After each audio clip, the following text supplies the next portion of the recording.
ऐसा अटूट प्रेम ब्रजवासियों का, ऐसा निर्मल प्रेम ब्रजवासियों का।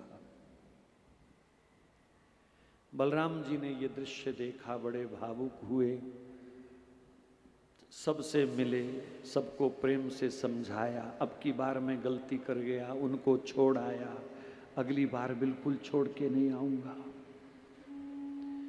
नंद यशोदा से मिले, बहुत दुखी हुई मां जब अकेले बलराम को देखा।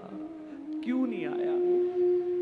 नहीं मां, बहुत प्रेम करता है तुम्हें, बहुत याद करता है तुम्हें। नहीं बलराम नहीं, हम थे ही इस योग्य, हमारे प्रेम में ही खोट है। नहीं मां, ऐसा मत बोलो, आप जैसा प्रेम तो कोई कर नहीं सकता। नहीं बलराम, हमारा प्रेम सच्चा होता तो कृष्ण के बिछुड़ते ही हमारे प्राण निकल गए होते। कृष्ण जैसा साजन बिछुड़ गया, हम जीवित रहे। यही सबूत है कि हमारे प्रेम में खोट रही, इसीलिए तो उसने हमारे साथ ऐसा व्यवहार किया। सारी रात माता बलराम जी के जंघा पर हाथ रख करके बैठी रही, नीचे कृष्ण की बातें करती रही। बलराम जी ने ब्रजवासियों को समझाया बुझाया। सारा वृंदावन वीरान हो चुका था, गौएं अस्थि पिंजर हो गई थी, गोवर्धन कंकाल का ढेर जैसा लगता था, हरियाली कोसों दूर चली गई थी, बंजर हो गई जमीन। गाय बछड़े हड्डियों का पिंजर बने खड़े थे। तो बलराम जी ने समझाया, मैं कृष्ण को लेके आऊंगा जल्दी, लेकिन कृष्ण ये सब देखेगा तो कितना उसको दुख होगा कि मेरा वृंदावन उजाड़ दिया। उठो, कुछ काम धंधा करो, ब्रज को सजाओ, हरा भरा करो। और फिर बलराम जी ने अपनी हल से यमुना जी का पानी खींचा। आज भी उस जगह पर यमुना जी टेढ़ी हैं, तिरछी हैं। एंचा गांव, कभी जाओ तो देख के आना। एंचा गांव बोलते हैं उसको, जहां से बलराम जी ने पानी खींचा। नहर बनाने की कला इस संसार को बलराम जी ने दी है। नदी का पानी खेतों तक कैसे ले जाया जाए। और ब्रजवासी इस उम्मीद से उठे कि कृष्ण आएंगे, उससे पहले पहले वृंदावन को हरा भरा करो। वृषभानु बाबा, आनंद बाबा ने मिलकर के बलराम जी को ब्रज का राजा घोषित किया। वृंदावन के राजा बलराम जी हैं, वृंदावन की स्वामिनी श्री राधा महारानी है।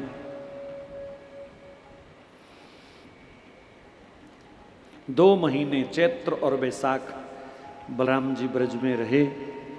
फिर ब्रजवासियों ने कोई ना कोई उपहार दे करके, कोई घास का तिनका ले आया, कोई फूल पत्ती ले आया, कहना वृंदावन की है। गरीब से गरीब ने भी कोई ना कोई वृंदावन की निशानी कृष्ण के लिए भेजी। और बलराम जी जैसे ही द्वारिका की ओर रवाना हुए, उधर कृष्ण भी बड़ी बेसब्री से इंतजार कर रहे थे। बलराम जी आए तो श्री कृष्ण उनके चरणों में लोटपोट हो गए। मेरा दाऊ वृंदावन से आया है, मेरा भाई वृंदावन से आया है। वृंदावन की रज को सूंघने लगे, चाटने लगे, वृंदावन की खुशबू लेने लगे। बहुत सुंदर ये श्री कृष्ण शिक्षा दे रहे हैं। आप वृंदावन नहीं जा सके ना, कोई बात नहीं, कोई वृंदावन से आया हो तो उसके पैरों में लोटपोट हो जाओ, आपको वृंदावन का सुख मिलेगा। कोई वृंदावन जा रहा हो तो उसके चरणों में लोटपोट हो जाओ,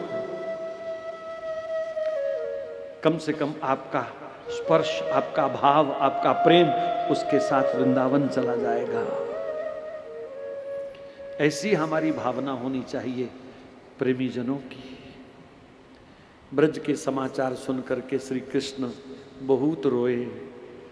कितने दिन अपने कमरे में बंद रहे, मैया, बाबा, राधे, गैया, बछड़े, गोपी, ग्वाले सबको आवाजें लगाते रहे।